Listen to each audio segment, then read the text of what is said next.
Assalamualaikum warahmatullahi wabarakatuh. My name is Afifah Anggie Refiana and my NPM is 0919013601.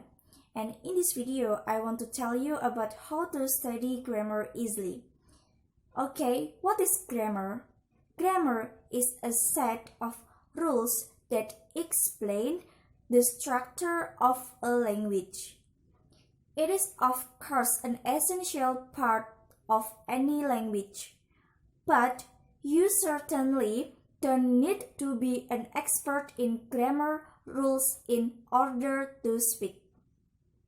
If you just start learning English, you first need to know some basic rules of the language. Developing a solid foundation in English grammar will not only help you create your own sentences correctly, but will also make it easier to improve your communication skills in both spoken and written English. But so many students say that grammar is so difficult. In their opinion, grammar is the most difficult lesson in English, because they must learn and memorize the pattern of tenses whose numbers are very diverse.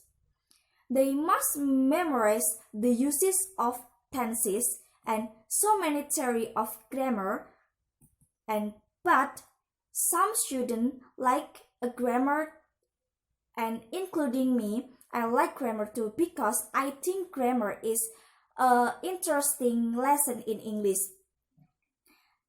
Actually, if we can focus and want to learn it seriously, grammar is so easy. Grammar is the same as mathematics.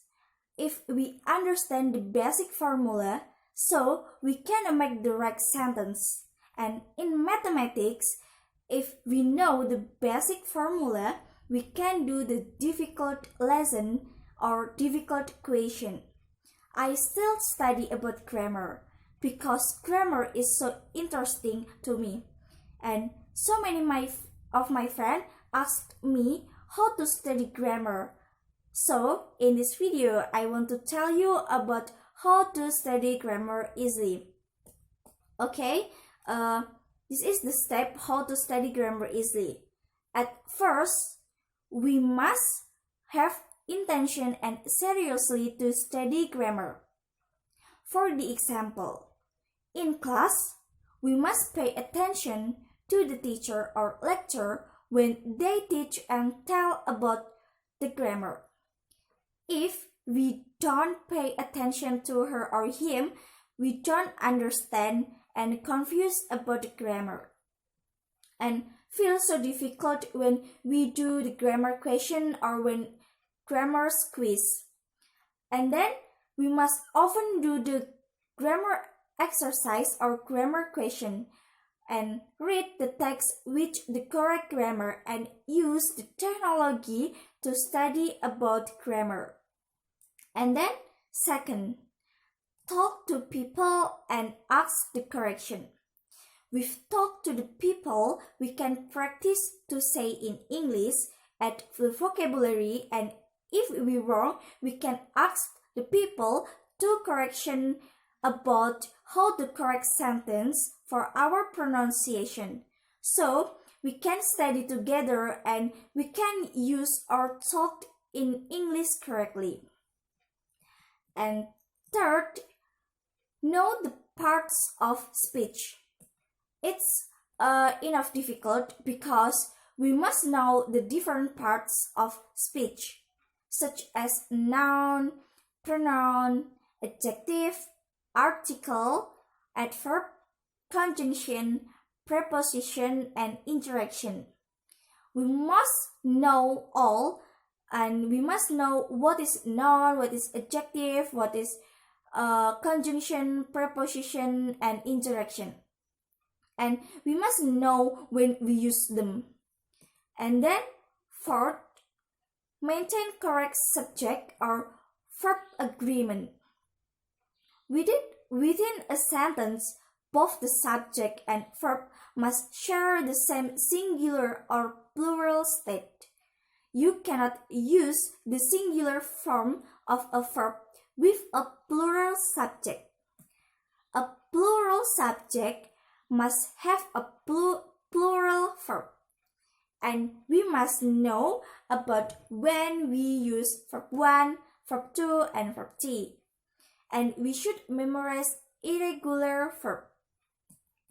And last, we must know about patterns of tenses, such as we must know about how the patterns of simple present tense, simple past tense, simple perfect tense, simple future tense, and simple continuous tense.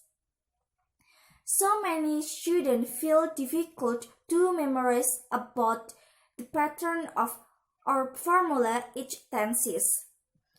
Therefore, we must know when the tense is used. For the example, simple past tense, it is the tenses to use to express about the activity that happened in the past. And simple continuous tense, it is to express about the activity still happen. And simple present tense, it is to express about habitual activity and anything. And then don't forget, we must know manage punctuation. There are multiple punctuation marks and various rules governing their usage. You should study these rules in detail, but first you need a basic understanding of how each punctuation mark is used. We should memorize about the uses of periods, ellipses, commas, semicolons, colons, and question marks, exclamation points, and question marks. And that's all for me. And if we can study with seriously, anything will be easy, especially about the grammar. I hope it can help you. I'm so sorry for the mistake. And please give me correction so I can study more. That's all for me. Thank you so much. Wassalamualaikum warahmatullahi wabarakatuh.